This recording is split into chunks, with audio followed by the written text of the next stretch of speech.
Yep, we're doing it again. We're back making videos. Let's get excited here. We are making NBA season preview videos for all 30 teams, and we're starting with the Oklahoma City Thunder. The way that I'm going to go about this is in reverse order of where I believe the standings will end up at season's end. So that means I believe that the Thunder aren't going to be that great of a team. They're going to be the worst team in the West. So I'll talk about them, and then my last team I have ranked in the East for the upcoming season. And we're going to be doing these videos twice a day, or I should say 2 videos a day. And we're going to do this for the next few weekdays.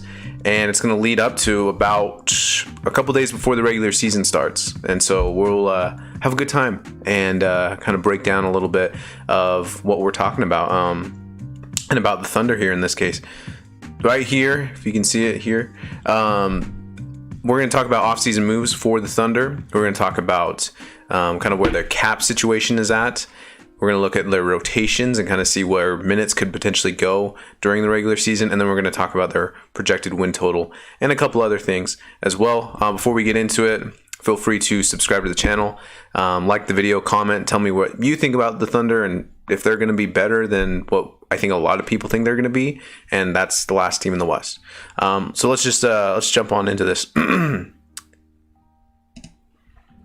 Okay, first let's review kind of what happened in the offseason. I'll even give a grade for it, honestly. So this on NBA.com does not talk about the Kemba Walker trade where they brought him in, later waived him. I do want to quickly just recap that. So the Boston Celtics send Kemba Walker to Oklahoma City. Al Horford goes back to Boston. Moses Brown from Oklahoma City moved also to Boston. Boston moves him in a later deal. And what this basically did was the Thunder got off the bad contract of Al Horford, and they brought in kind of another bad contract of Kemba Walker.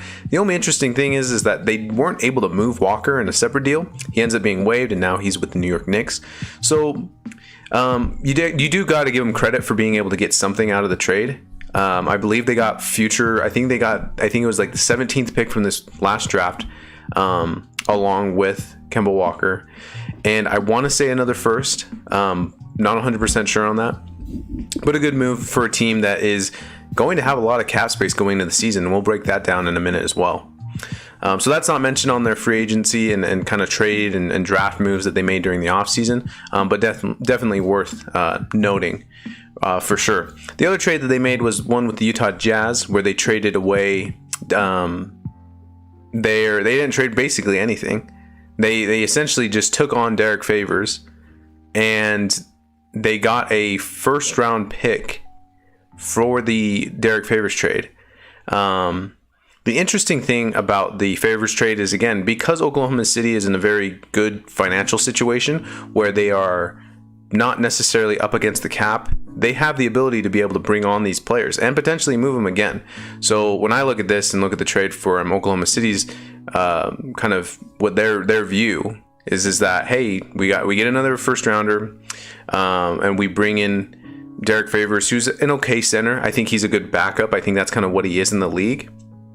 And if we need to move him, or if we get the opportunity to move Favors in the future, we will. And you kind of go from there and make a deal where maybe there's a team that doesn't have a center, and you make a trade with them involving Favors and maybe bring on more draft assets in the process of doing that. So a solid move there from the Thunder. Nothing huge or earth-shattering. I don't think Favors is going to have like a crazy year for the Thunder. They could rest him and kind of just not play him a whole lot too. Josh Giddey, we'll kind of transition here to the draft. Josh Giddey was their pick. Oklahoma City was in an interesting situation going into the draft. They could have potentially ended up with both their pick and the Rockets pick, depending on where the Rockets pick landed in the lottery. Ended up not being the case, and the Rockets kept their pick. They get Jalen Green. But there was a scenario where like Oklahoma City could have had 2 like top 5 to 6 picks, and that would have probably netted Scotty Barnes and Jalen Suggs maybe. So they could have had that. Unfortunately, they only get 1 pick their own, And it's just Josh Giddey. Now, I think Giddey's actually pretty good. A little bit of a reach by them, but I'm not like gonna freak out about it, because once you get past those like top 5 players that everybody was talking about were the kind of top tier, or the top 2 tiers of the draft, Giddey's probably that next guy in the next tier below those other 5 players.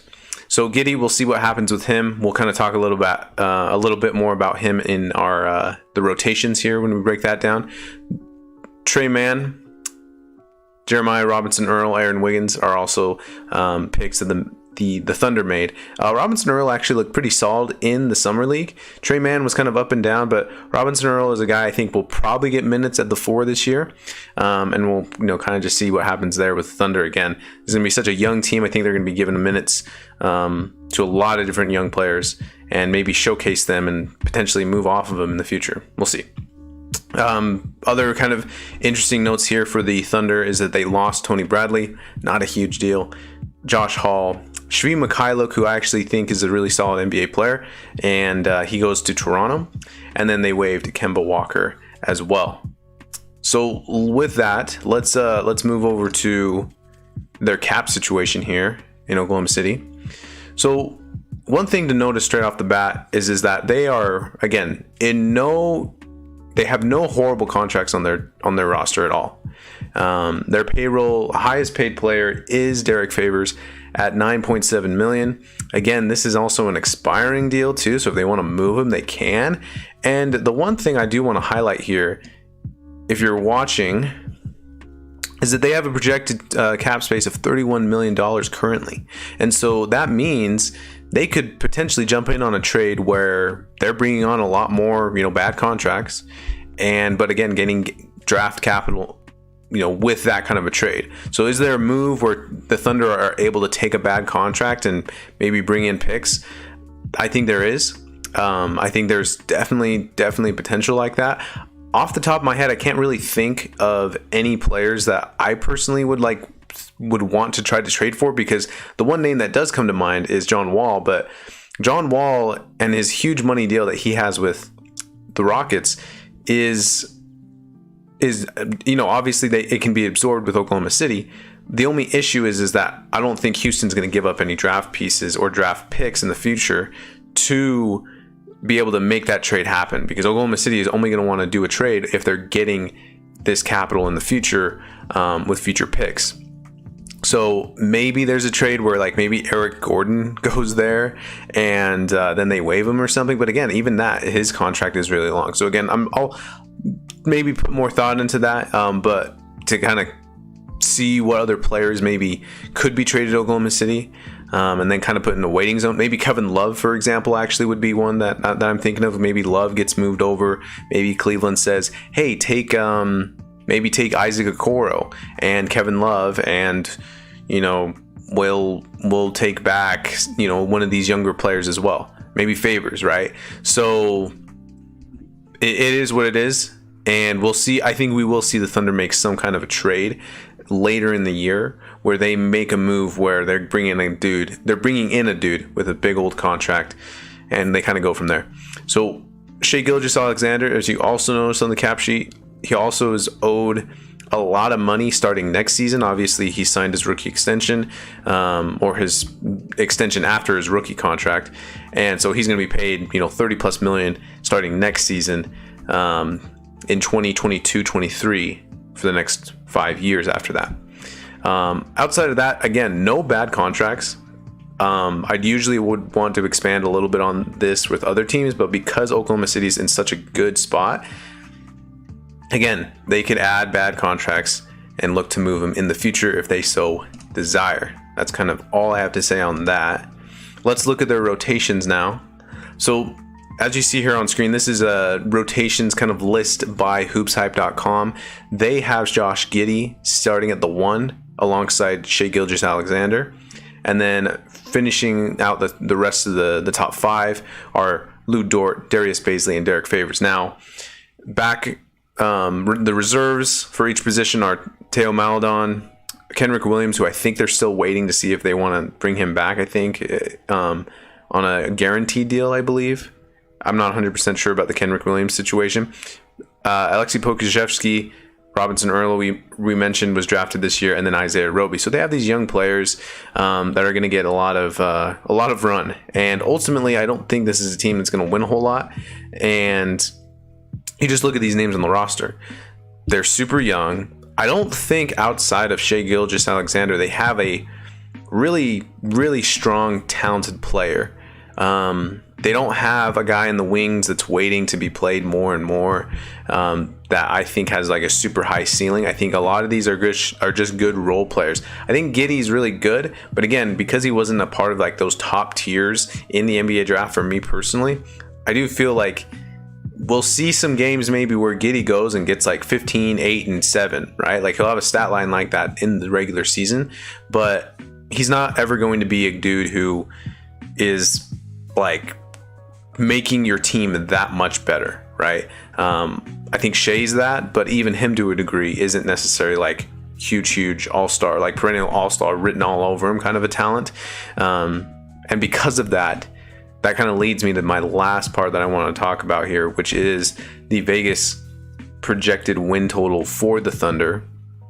And that is 22 right now. This is coming from Action Network. And look, I'll take the over on it just because I think this Thunder team can be pretty solid. I think Shai Gilgeous-Alexander plays more games because remember, they sat him out for a lot of the last part of the year last year, him and Al Horford. So you kind of make the argument that two of their better players didn't play down the stretch of the season, and that probably equals them not doing too good. This was a team that actually was playing some pretty good basketball up until the middle of the season, and then they kind of just said, you know, we're going to chase the lottery, we're going to try to win it, and maybe get a top pick. Unfortunately, it didn't work out that way. However, they're still in that mode of trying to do that again. So obviously, they're not going to win a whole lot, but I do think with Shai Gilgeous there, SGA, I should say, SGA there.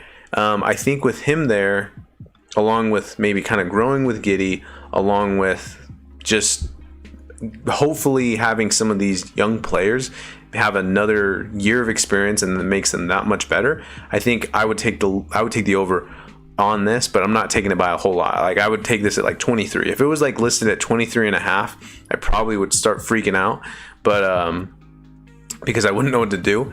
But I'll comfortably take the over on 22 wins for the Oklahoma City Thunder. I think they're going to be a little bit better than that, but still ultimately the worst team in the Western Conference.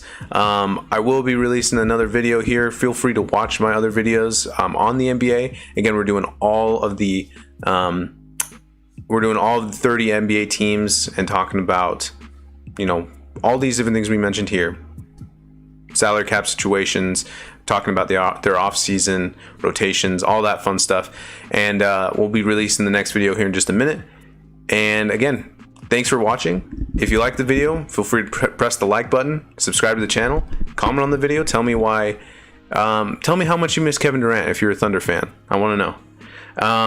Other than that, have a great day, and we'll see you in the next video.